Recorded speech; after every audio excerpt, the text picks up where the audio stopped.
غدار چکور۔ سلطان محمود غزنوی کے پاس ایک شخص ایک چکور لایا جس کا ایک پاؤں نہیں تھا۔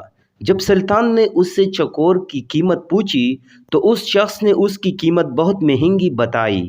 سلطان نے حیران ہو کر اس سے پوچھا کہ اس کا ایک پاؤں بھی نہیں ہے، پھر بھی اس کی قیمت اتنی زیادہ کیوں بتا رہے ہو؟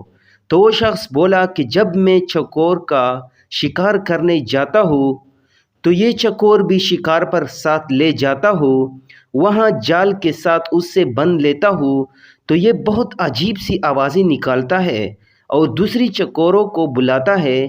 اس کی آوازیں سن کر بہت سے چکور آ جاتے ہیں اور میں انہیں پکڑ لیتا ہوں۔ سلطان محمود غزنوی نے اس چکور کی قیمت اس شخص کو دے کر چکور کو ذبح کر دیا۔